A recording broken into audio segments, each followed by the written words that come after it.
illallah, wallahu akbar, subhanallah, walhamdulillah, wa la ilaha illallah, wallahu akbar, subhanallah, walhamdulillah, wa la ilaha illallah, wallahu akbar, subhanallah, walhamdulillah, wa la ilaha illallah, wallahu akbar, subhanallah, walhamdulillah, wa la ilaha illallah, wallahu akbar. Subhanallah wa bihamdihi adada khalqihi wa ridha nafsihi wa zinata arshihi wa midada kalimatihi. Ashhadu an la ilaha illallah wa ashhadu anna Muhammadar Rasulullah. Allahumma salli wa sallim wa karrim wa azim wa barik ala sayyidina Muhammad wa ala ali sayyidina Muhammad. Amma ba'd.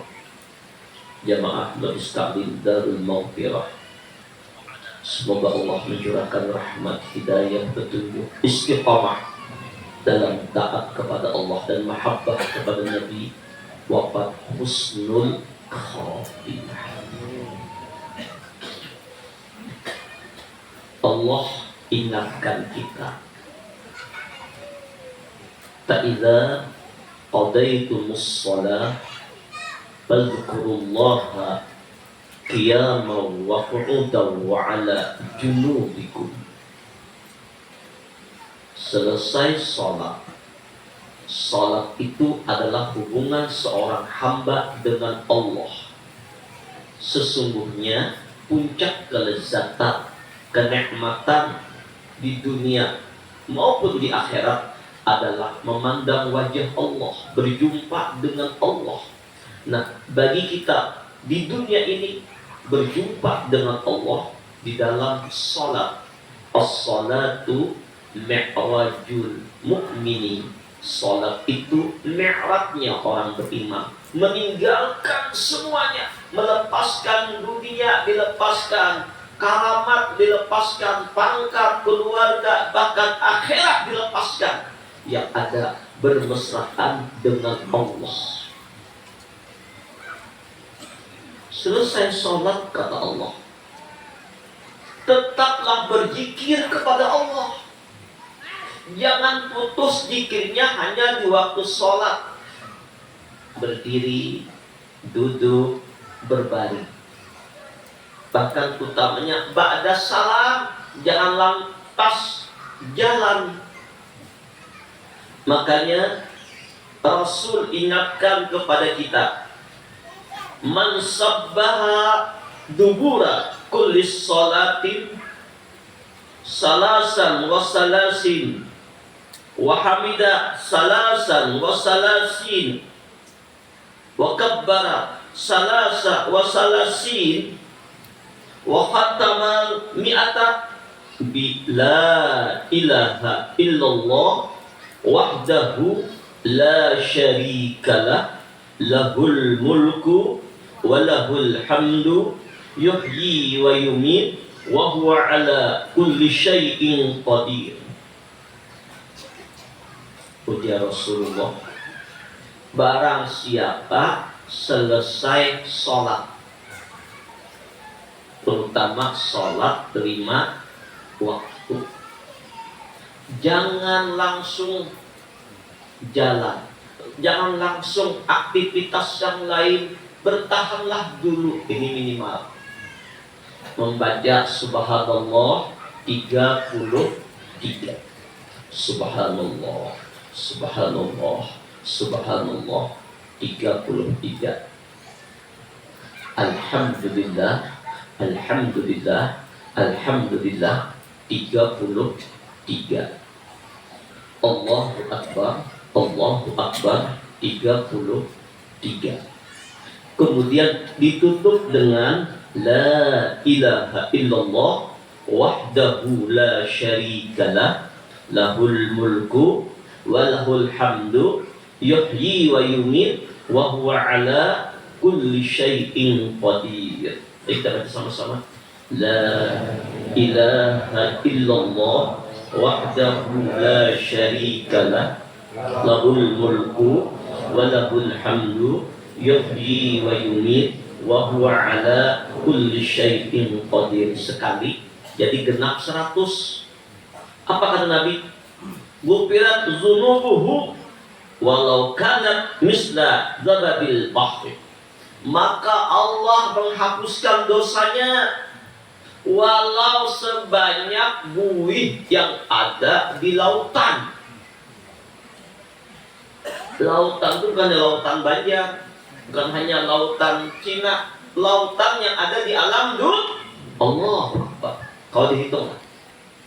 Bisa dihitung nggak? Banyak yang buih? Enggak.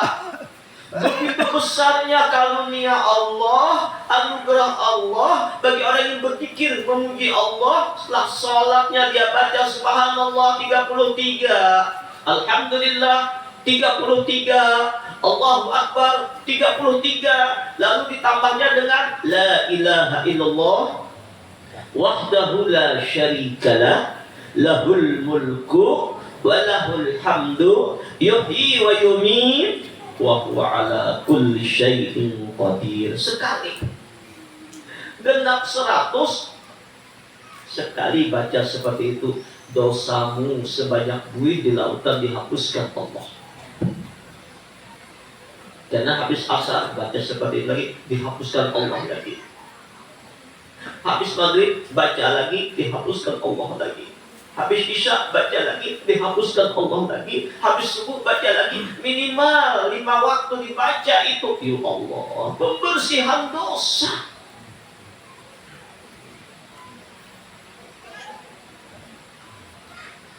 Bahkan ini doa ujar Nabi, afdalu ma qultu ana wa nabiyyuna min qabli la ilaha illallah wahdahu la syarikalah lahul mulku wa lahul hamdu yuhyi wa yumiit wa huwa ala kulli syai'in qadir. Di Arafah itu doa yang mustajab. Pintu langit terbuka. Allah menjanjikan ketika orang wukuf di Arafah itu pembebasan dari siksa api neraka bagi orang yang wukuf, yang semata-mata mencintai Allah karena Allah. Bagi orang yang wukuf yang berdoa untuk keluarganya agar dibebaskan dari api neraka, Allah bebaskan dengan kehendak Allah. Dan di antara amalan yang dahsyat di waktu wukuf itu, jangan meninggal membaca la ilaha illallah wahdahu la syarikalah lahul mulku wa lahul hamdu yuhyi wa yumiit wa huwa ala kulli syai'in qadir. Kenapa ini? Kenapa dasarnya? Ini ayat, ini wirid adalah mengandung makna melepaskan ikatan belenggu, melepaskan kesyirikan. Tancapan tauhid, pujian, kekaguman, wa huwa ala kulli syai'in qadir. Dia berkuasa atas segala sesuatu. Dan ini adalah isi daripada hakikat tawakal.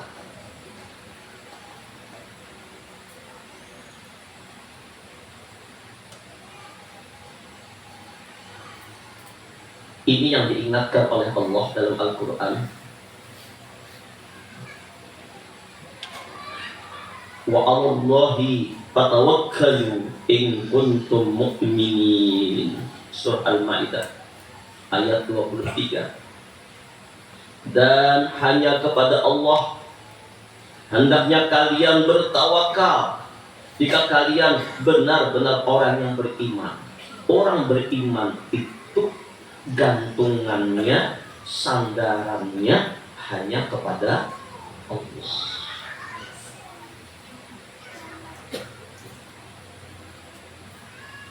Sehingga Allah menghibur kita dalam surah At-Talaq ayat 3. Wa may yatawakkal 'ala Allah fa huwa hasbuh. Wa may yatawakkal 'ala Allah fa huwa hasbuh. Siapa yang benar-benar bergantung kepada Allah, bersandar kepada Allah, berpikir pisik hanya kepada Allah, berhajat hanya kepada Allah, bersandar kepada Allah, tidak kepada yang lain, maka Allah akan mencukupkan segala apa yang diperlukannya, apa yang diinginkannya, apa yang dihajatkannya, Allah cukupkan. Jangan ragu-ragu.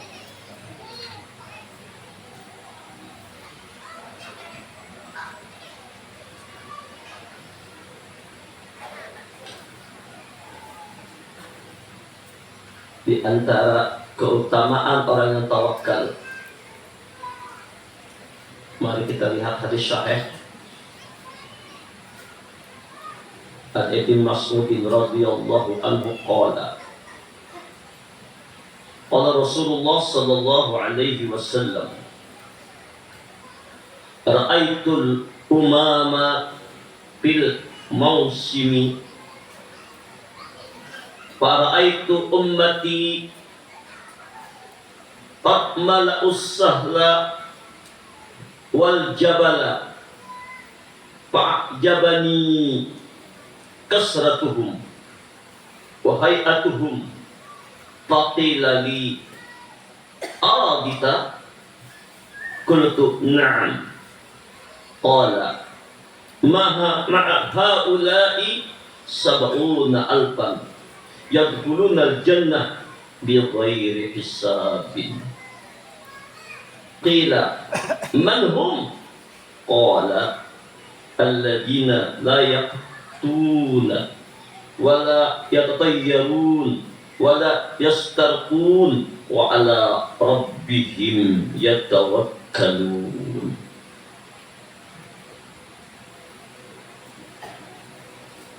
Ujar Rasulullah, aku melihat umat-umat pada suatu masa, lalu melihat umatku telah memenuhi gunung dan lembah. Nabi sudah dilihatkan Allah masa akan datang. Umat ini masa lalu umat sebegini, umat ini, umat Nabi Musa ini, umat Nabi Isa sekian, umat ini sekian. Lalu Allah melihatkan kepada Rasulullah begitu banyaknya umat beliau yang memenuhi gunung dan lembah-lembah.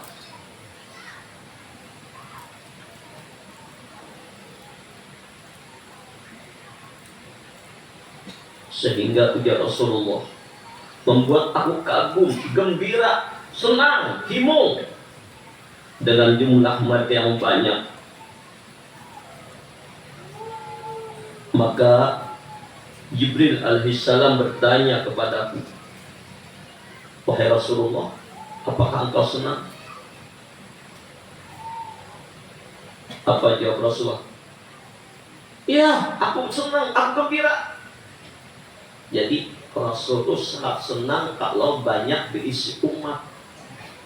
Nanti hari kiamat Nabi berbangga dengan umat yang terbanyak.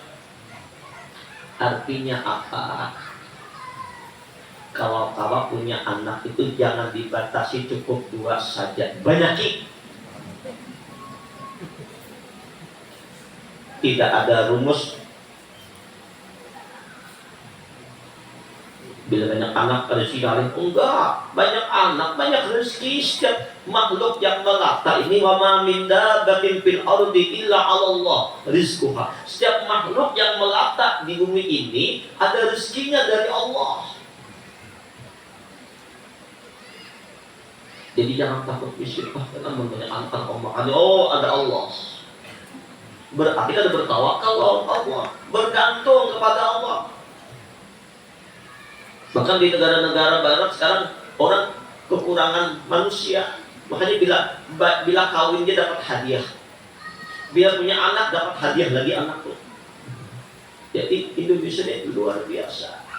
Jangan hakun bagi dikit anak amun kawa. Enggak tahu juga ada apa banyak bisa anak angkat. Nah, sama aja itu anak didik anak apakah bimbing menuju Allah. Nah, Rasulullah berbangga dengan banyaknya umat. Aku senang ya Rasulullah.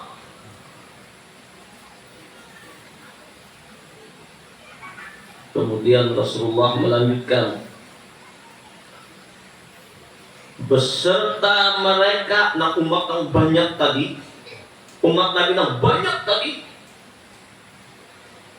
melebihi gunung lembah semua, termasuk nang lihat Rasulullah nang di gunung di lembah nang ada di jaroknya termasuknya. Tapi melihat sudah. Nah si ini melihat. Nah kajian dilihat Rasulullah. Nang ditarik, nang di mana, nang di muka, nang banyak dilihat. Allah Ta'ala membudak jamaah datang ke Baitullah dengan bermacam cara supaya datang pesan apa? Kenapa? Imannya luar biasa, panas yang luar biasa.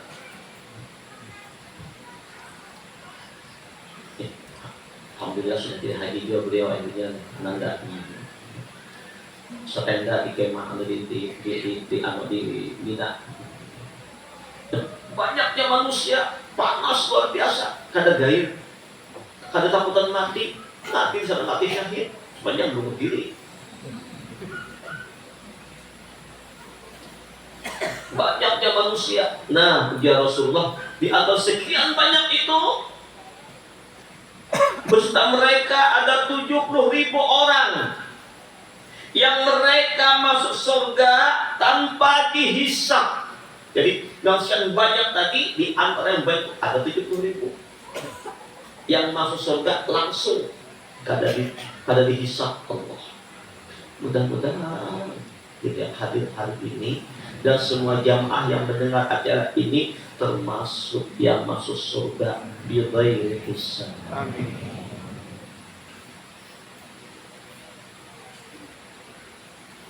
Lalu para sahabat bertanya, siapakah mereka ya Rasulullah? Apa ya Rasulullah? Mereka adalah nih orang-orang yang tidak berobat dengan mencap dengan besi atau apa mau tetap besi dan panas atau dicap di batis atau pakai besi panas, ya kan berobat pakai itu. Jadi berobat pakai becak besi itu tidak sebaiknya dihindarkan. Nah ada kalau besi panas, nah memukul mencap dengan besi panas, berobat. Banyak saja pengobatan dengan cara-cara Islami, banyak. Tibbun Nabawi itu banyak dengan cara berkantah, dengan cara apa ada dalam Islam itu.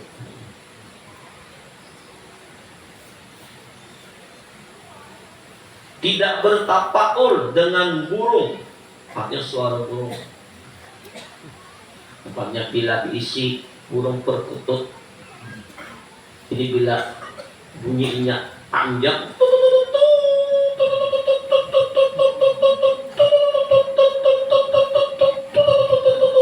itu banyak rezekinya.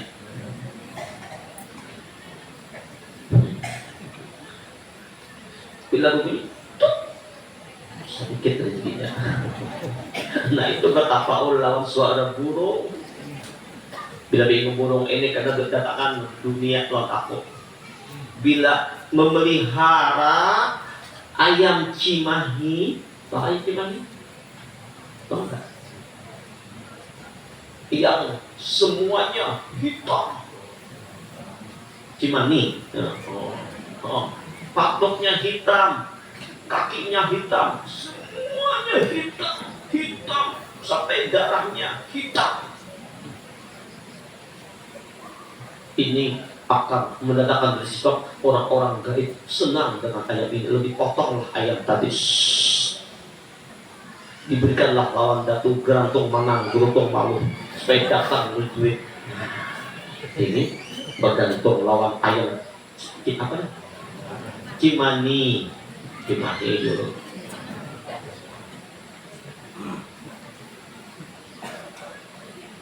Bila ayam putih bersih berkokok malam hari dipandang mendatangkan rezeki.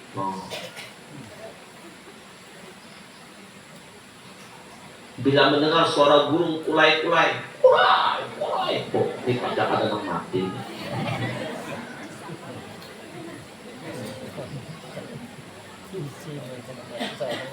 Atau bila ada kupu-kupu yang mampir di rumah, ini pacang ada orang yang datang lawan anakku yang 30 tahun kada sing laki ya. Nah, ini bertapaul dengan itu. Ini dilarang, ini bergantung kepada suara-suara burung. Nah, ini bisa memberi mudarat, ini bisa memberi manfaat, ini bisa ini. Silakan pelihara burung, tidak mengapa. Silakan punya suara bagus, tidak mengapa. Tapi yakini kita bahwa burung itu semuanya bertasbih kepada Allah. Suara indah bagus. Innallaha jamil yuhibbul jamal. Allah itu indah, senang kepada keindahan. Tak apa-apa memandang keindahan Allah, memandang kebesaran Allah pada burung tadi. Tapi jangan bergantung dengan bunyi burung tadi, atau mengartikan bunyi ini begini maksudnya ini, bunyi ini akan menjadi begini, bunyi ini akan jadi begini. Nah, itu nambah syirikan. Nah, orang nak masuk surga di ghairi hisab tadi, yang pertama tidak berobat dengan besi yang panas titik angka ke tubuh kita. Yang kedua tidak bertapaul dengan suara burung. Tapi suara burung ada dua makna. Ada burung yang bentuk binatang, ada suara burung artinya suara manusia. Kabar-kabari yang tidak tahu asal usulnya langsung ditabuk. Cerita yang begitu begini burung berkicau, insya Allah percaya. Jangan langsung percaya apapun yang kita dengar dari seseorang. Teliti dulu, cek and recheck. Kita kan dewasa sudah berkata, oh iya kah, belum tentu. Kadang-kadang beda. Kadang-kadang orang kalau berkirim uang itu jarang lebih. Tapi kalau berkirim pembicaraan bisa berlebihnya 2-3 debat lebihnya.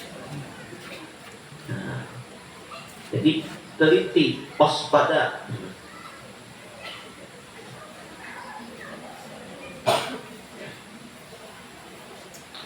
Dan tidak meminta ruqyah. Ruqyah di sini ruqyah yang bukan Islami. Yang kayak apa itu? Ya, yang berkiau. Memanggil roh-roh nenek moyang. Memanggil ini. Lalu dengan cara apa? Dengan kadang-kadang menyiapkan sapi. Sapi itu bukan disembelih ditombak-tombak, dengan cara yang memanggillah roh-roh nenek moyang agar bisa menyembuhkan dengan pantun, dengan pepatah petitis yang macam-macam, dengan hurapat, bukan hurapat dan macam-macam. Kan banyak. Jadi pengobatan yang tidak syar'i, tidak Islam. Sehingga si tukang obat ini pintar juga. Pusut-pusutnya keluar paku, keluar jarum. Pusut-pusutnya di sini nih. Padahal tekniknya ada strategi sulap susulapan, terus ambil susulapan, keluar ini. Pada hitungnya rekayasa, teknik hipnotis. Begitu pula jangan tergiur.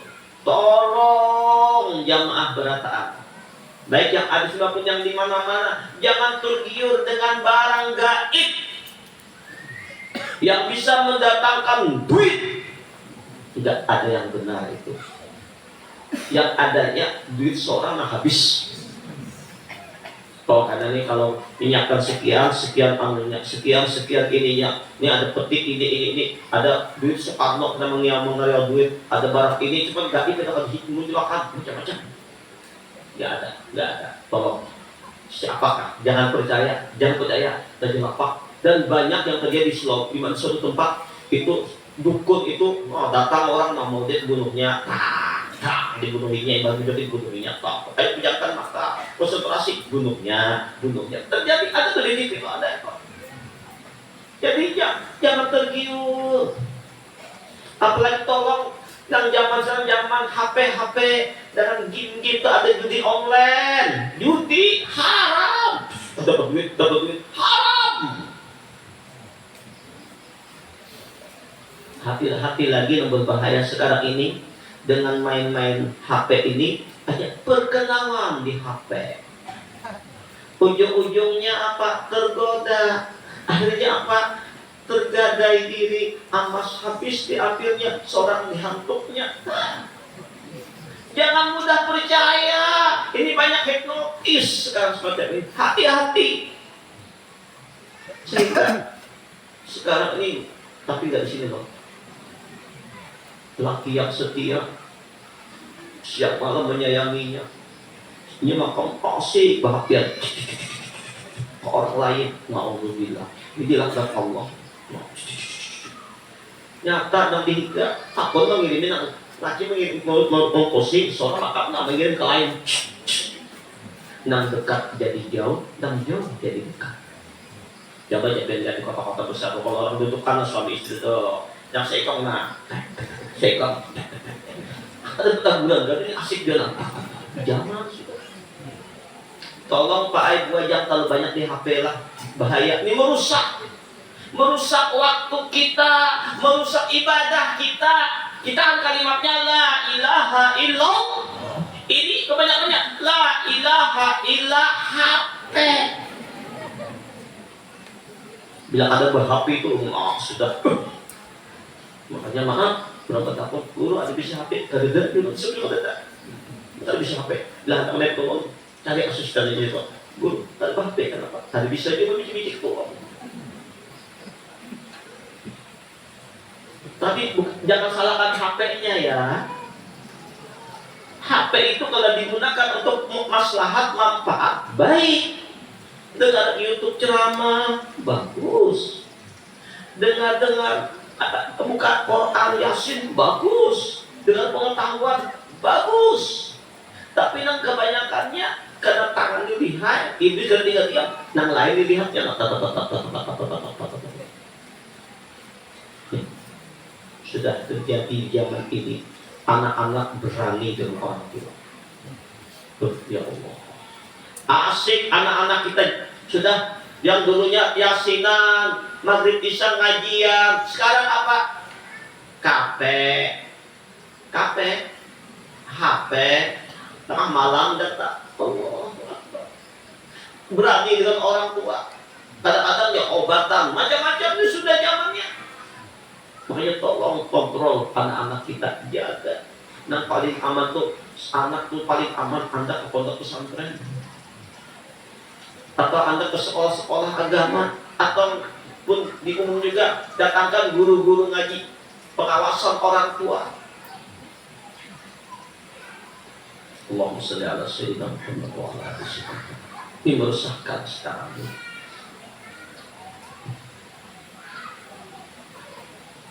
Nah,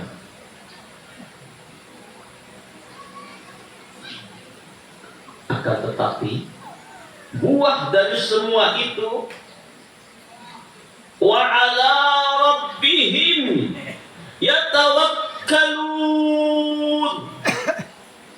Orang yang masuk surga bighairi hisab yang 70.000 itu intinya adalah yang mereka itu berserah diri kepada Rabb-nya, bergantung, bersandar, berhajat, bermohon kepada Allah. Kunci tawakal itu adalah iyyaka na'budu wa iyyaka nasta'in. Hanya kepada Engkau ya Rabb kami beribadah, dan hanya kepada Engkau ya Rabb kami minta pertolongan, gantungan, sandaran hanya kepada Allah.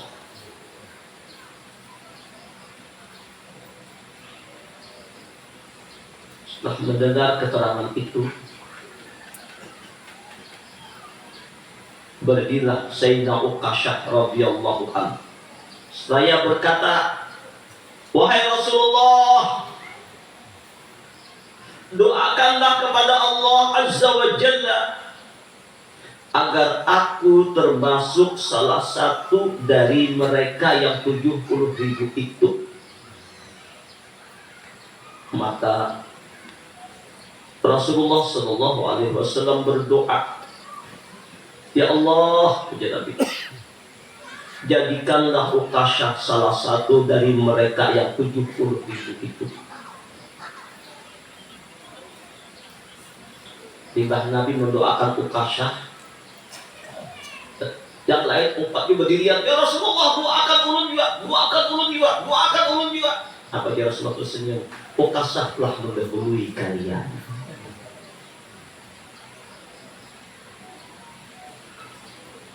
Mudah-mudahan kita termasuk dalam 70.000 itu. Amin ya Allah. Berarti Uqasyah ini salah satu sahabat yang didoakan Nabi menjadi penghuni surga bighairi hisab.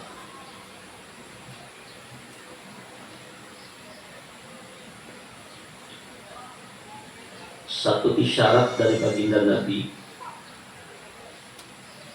"Lau annakum tatawakkaluna 'ala Allah Ta'ala haqqa tawakkulihi larazaqakum kama yarzuqut tayra taqdu hisaman wa tarahu bitana."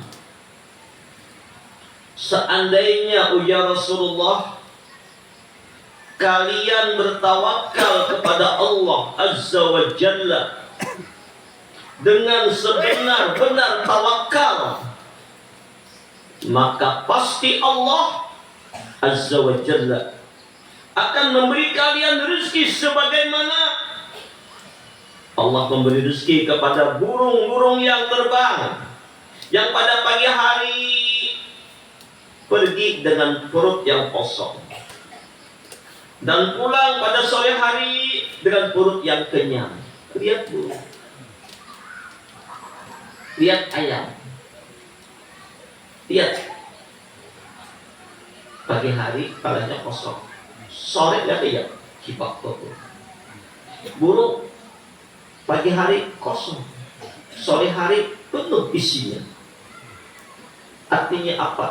Kalau kita benar-benar bergantung lawan Allah, bersandar lawan Allah Ta'ala dengan seyakin-yakin sandaran, keyakinan, gantungan, nggak perlu ya ragu dengan rezeki. Rezeki dijamin Allah, nggak perlu khawatir. Buktinya burung saja ujar Rasulullah yang perutnya kosong pagi hari, sorenya hibah. Burung lagi hamba Allah, asal benar-benar bergantung, bersandar penuh kepada Allah. Soal rezeki Allah udah jamin, gak bekal kelaparan. Kok banyak kelaparan pun gak ada tawakal. Nah, ada bergantung penuh kepada Allah. Kalau betul bergantung penuh kepada Allah, yakin wa ma min dabatin fil ardi illa Allah rizquha. Setiap makhluk yang melata di bumi ada rezekinya dari Allah.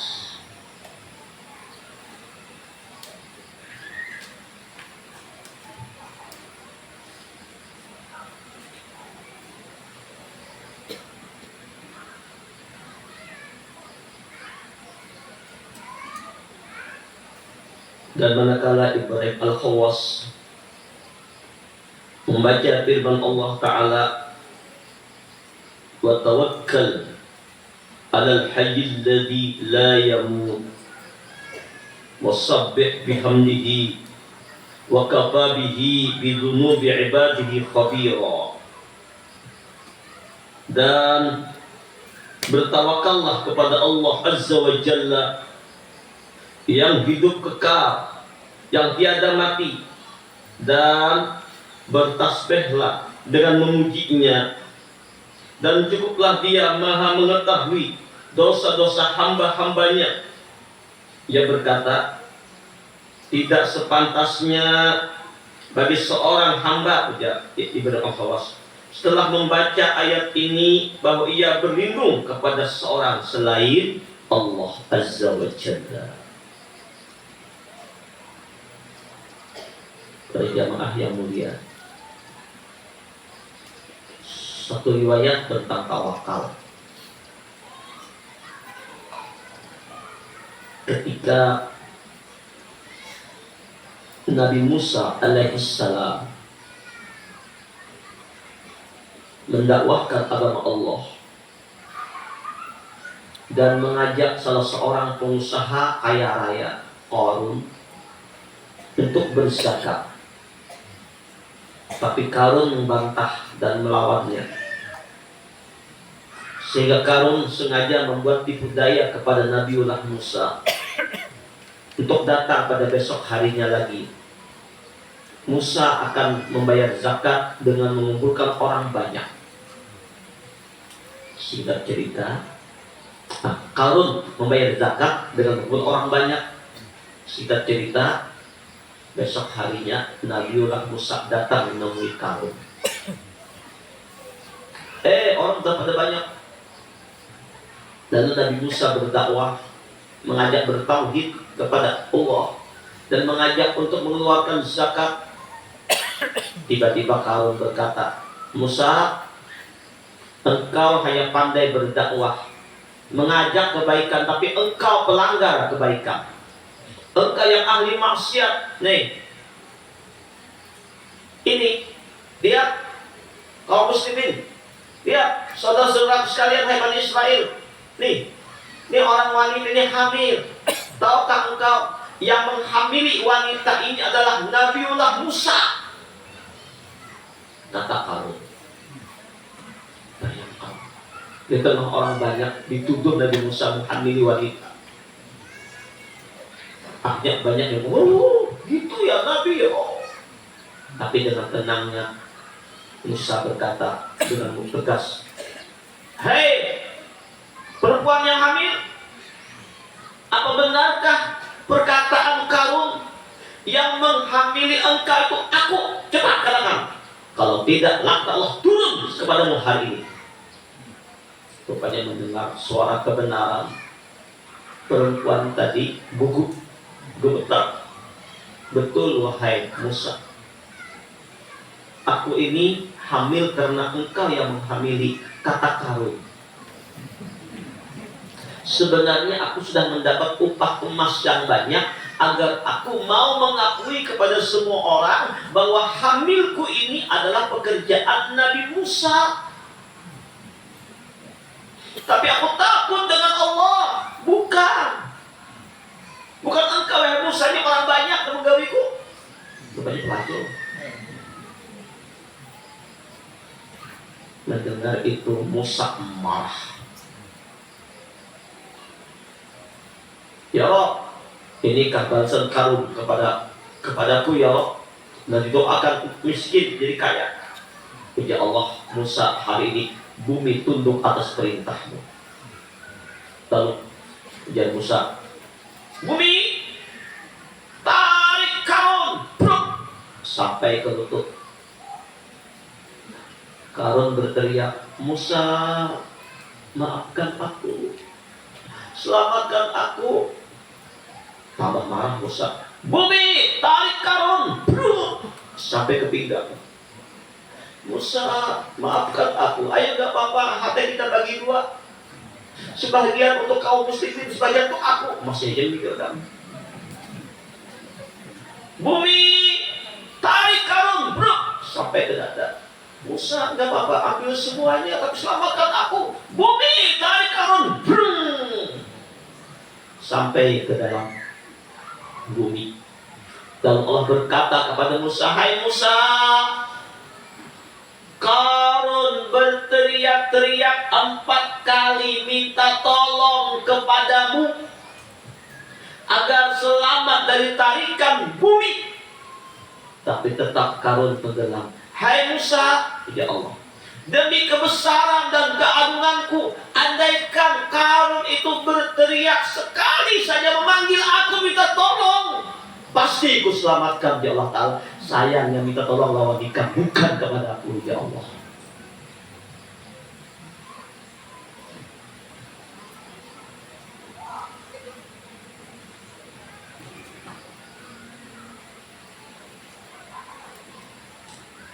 Ada satu riwayat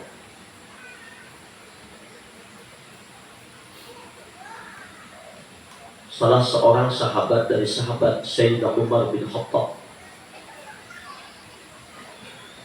datang menangis-nangis sambil membawa bayi kecil.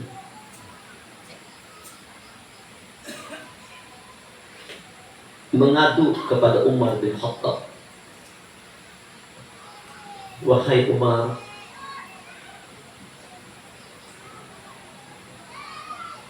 peristiwa besar terjadi pada diriku. Aku punya istri yang sangat setia, soleha, baik. Pak, Bu, ya Rasulullah, aku ini dihias, dihibur, qurratul ain, kesenanganku itu 3, ya Rasulullah. Harum-haruman. Nabi paling senang wangi-wangian. Maka bagus kalau kita ini pakai wangi-wangian. Kenapa Nabi senang dengan wangi-wangian?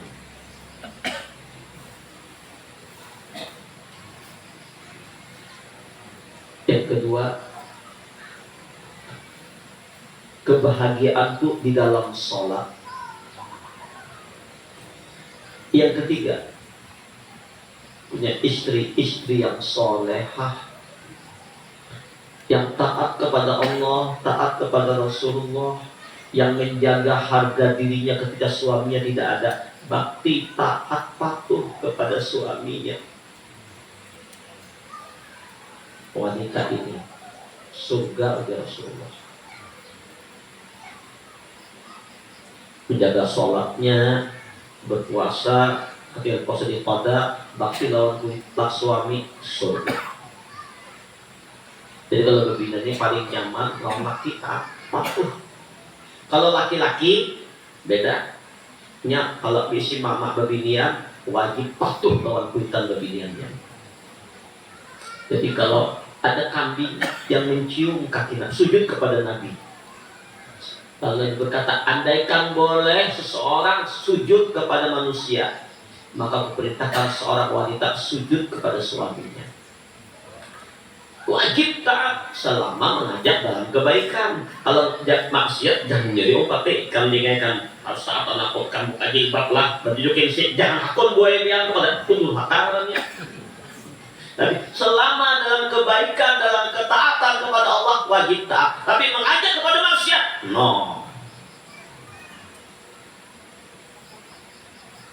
Ini hiburanku ya Rasulullah.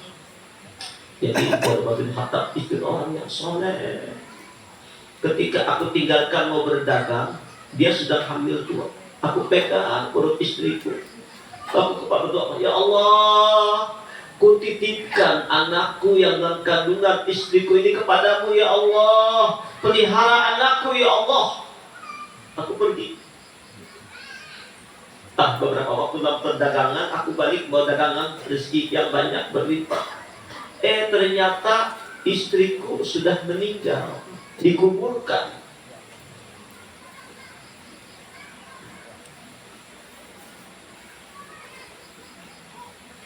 Datanglah aku ke kuburnya.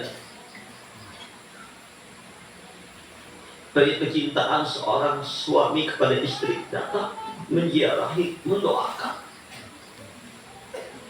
Ketika aku mendoakan istriku, terdengar bunyi suara orang menangis dalam kubur istriku. Di lahap kubur istriku terdengar suara menangis. Sayup-sayup mendengar suara orang menangis. Maka bergegas aku ambil alat, ku gali kubur istriku. Suara siapa yang menangis? Sampai ke liang lahap, ternyata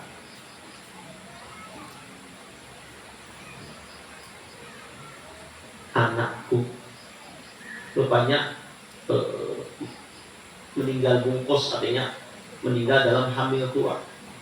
Ternyata anakku lahir dalam kuburan dan menetek, ditetek di susu istriku yang Allah keluarkan air susunya.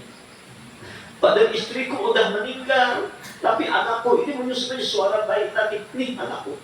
Wahai sahabatku Umar bin Khattab, kenapa Allah pelihara anakku? Kenapa nggak dijaga juga istriku?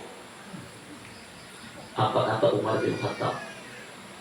Sahabatku, bukankah engkau ketika meninggalkan istrimu, engkau berdoa kepada Allah, ya Allah, kutitipkan anakku kepadamu ya Allah. Jaga. Kau minta kepada Allah, cuma anakmu yang kau titipkan kepada Allah, maka anakmu dipelihara Allah. Coba kau titipkan istri dan anakmu, keduanya dipelihara Allah. Cuma anakmu jadi anak yang dipelihara Allah, istri tidak. Maka itu, ayo Bapak Ibu yang mulia, jangan kosong hati bergantung, bersandar, berharap kepada kebatin. Usaha tetap jalan. Ikhtiar, walaupun rezeki dijamin Allah itu di hati. Jadi rezeki datang bukan karena usaha ikhtiar, memang takdir kehendak Allah. Tetap kita berusaha, tetap berdagang, tetap menurih, tetap jadi nakah, tetap. Tapi gantungan hati yang memberi rezekiku adalah Allah. Mengatur hidupku adalah Allah. Mengatur nasibku adalah Allah. Berserah penuh hanya kepada Allah. Nanti kita akan membahas lebih mendalam lagi tentang makna tawakal ini, karena sudah jam 6. Semoga Allah meridai kita. Ayo, jangan takut kehilangan makhluk, jangan takut kehilangan seseorang. Kita ada punya Allah.